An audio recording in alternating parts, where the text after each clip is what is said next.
Oi gente, sou o Tom Dutra, continuo aqui no Festival Guia dos Quadrinhos 2018 e dessa vez aqui com Alexandre Montandon, esse grande mestre dos quadrinhos nacionais. Sem saber, eu era muito fã do trabalho dele, desde que eu lia Seninha, desde que eu lia O Pequeno Ninja. Então, começando essa conversa ali contigo, queria saber desses trabalhos que você fez, que eu considero tão importantes para o quadrinho nacional, eu queria que você falasse um pouco sobre eles. Legal. Primeiro, assim, fiquei contente de saber, né, que se você lia os quadrinhos que a gente fazia, bacana isso, surpresa. Quando eu vim para São Paulo, eu vim cheio de sonhos, assim, queria fazer quadrinho de qualquer jeito, moleque. Conheci o Tony Fernandes, ele estava com esse projeto, fiz várias coisas para eles, ele estava com esse projeto Pequeno Ninja, comecei a desenhar para ele, a revista saiu, foi um sucesso. Teve exemplar que chegou a vender dos 100 mil exemplares na época, né? Até depois aconteceu, acho que até um problema, não tenho provas, mas enfim, a Abril fez uma proposta de comprar, porque uma revista que vende 100 mil acaba ameaçando, né, a concorrência. Ele, na época, eu acho que não quis vender, e aí a Dinap, que era distribuidora, de repente a distribuição começou a ficar falha, e aí o gibi foi, né, enfim, teve...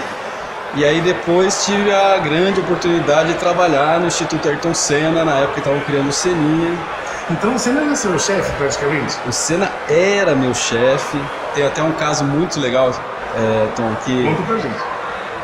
Quando chegou o final do ano, a gente entrou lá em novembro e começou a fazer toda a parte da equipe de criação, criar o universo, o personagem é do Rogério Ridaut, eles tinham vendido os direitos pro Senna e a gente tinha que criar esse universo.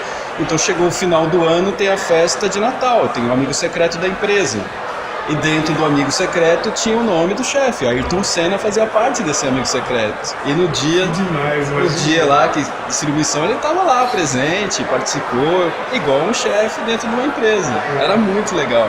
E era difícil você separar o chefe do seu ídolo, concorda? Então rolava umas micagens, às vezes, de pedir autógrafo. Foi muito bacana, assim, a época do Seninha, acho que foi a época que eu mais aprendi a parte de quadrinho, tinha pessoas lá muito boas, eu era um moleque começando, fazia arte final, fazia roteiro, mas eu aprendi muito, assim, com o Cortez, Mário Matoso, os caras desenhavam muito. E a partir dali que eu montei minha editora e estou até hoje, 24 anos, fazendo isso. Que é a qualidade em quadrinhos. Que é a qualidade em quadrinhos. Maravilha. Agora, quero saber mais do seu pessoal. Quando você era criança, começando a ler, quais foram os seus primeiros quadrinhos, o seu personagem favorito, se o que era antes continua sendo hoje? Fala um pouquinho sobre o seu gosto. Quando eu era pequeno, eu lembro que tinha uma coisa que eu gostava muito, era que chegava domingo, meu pai pegava, eu e meus irmãos, levava na banca e comprava o gibi que a gente queria. E eu era fã de Mônica e Cebolinha, não tem jeito, cara. Mônica e Cebolinha pra mim era algo assim muito perfeito. Gostava muito das histórias do Mickey e começava já a perceber que tinha um vizinho que vinha da Itália e eu gostava mais daquelas histórias, dos desenhos, né? Então Disney e Maurício de Souza foram as coisas que mais me impactaram quando eu era criança. Quando eu fiz 14 anos, meu pai mudou para a Itália. E aí, de repente, chega eu com aquela ideia de Maurício de Souza e, de repente, eu descubro o universo dos quadrinhos europeus ali. E aí já não é mais Maurício, ali é Manara, é Crepax, é Moebius, né? Aí tem os argentinos, Altuna, Fontana Rossa, Breccia, os espanhóis. Aí, cara, aí você fica louco lá. Quando você falou dos quadrinhos europeus, eu percebo que o Seninha, por exemplo, não sei se é impressão minha, mas eu vejo muita referência do Disney italiano, aquele movimento, aquele traço mais solto, é isso mesmo? Porque ali no estúdio, todo mundo era fã de Cavazano. Todo mundo era fã do Senna e fã do Cavazano. E aí junta essa galera, é óbvio que a tendência é ir para aquele lado. Tinha um pessoal da Abril escrevendo também, que não fazia parte daquela equipe, mas naquela equipe que fazia as histórias principais, todas puxavam, os desenhistas puxavam para isso. Olha que legal você perceber isso. Sim, era uma coisa que a gente achava que ninguém percebia, era uma coisa nossa ali. Eu adorava do Seninha essa liberdade, as cenas. Falando em cenas, Seninha se machucava bastante, sofria acidente e tal. Eu quero que você fale um pouco sobre isso, se o Senna, o Ayrton Senna, ele via se divertir com essas coisas, como era essa relação dele com o personagem? Quando a gente estava começando a criar esse universo, como seriam as histórias, como os personagens vão interagir entre eles, havia muita discussão assim, o Senna precisa ser sempre um cara que vai ser vencedor, ele não pode se machucar porque ele é um campeão, Sim. ou ele é um menino em busca de velocidade, de aventura, né? E aí a gente escreveu a primeira história, Mário Matoso ali, eu participava, onde o Seninha descia uma das ladeiras do Jardim São Paulo, que tem muitas ladeiras ali, e descia assim, carrinho de rolemã a 1000, e trombava na feirinha, derrubava as frutas, aí trombava não sei aonde, até se esborrachar e conhecer a turma dele. E aí houve um negócio, pô, mas será? Pô, tá politicamente incorreto, não sei. Eu falei, mas é uma criança que um dia vai ser um campeão, né? Claro, Ele tem que arriscar. E ficou essa discussão até que o Senna entra na sala. Posso ver as histórias? Essa aqui é a número 0, você dá uma olhada. Aí ele começa a ler, começa a rir e fala assim, quem contou? Foi minha mãe que contou? Foi minha irmã que falou? Ele falou o quê? Assim, não, porque vocês não tem como saber isso aqui. Eu falei, o que é? Não, porque eu descia também as ladeiras aqui com o carrinho de rolemã e trombava na vendinha do... Aí falou o nome da pessoa e derrubava e minha mãe tinha que ir lá pedir desculpa, ele tomava bronca e fazia tudo de novo. Fala, velho, quem contou? A gente tava imaginando. Pô, aí tava decidido que aquela seria a história de inauguração do Seninha, né? A número 0. E a partir daí ficou claro que o universo era livre, era uma criança correndo atrás de aventura. Sim, que gostoso assim, de saber, né, essa relação do grande Ayrton Senna com o personagem, que ele aprovou as histórias que eram realmente muito divertidas. Agora, assim, hoje você tem um personagem favorito, vários, se identifica, quero saber se você tem algum personagem favorito e se você se identifica com algum personagem de quadrinhos.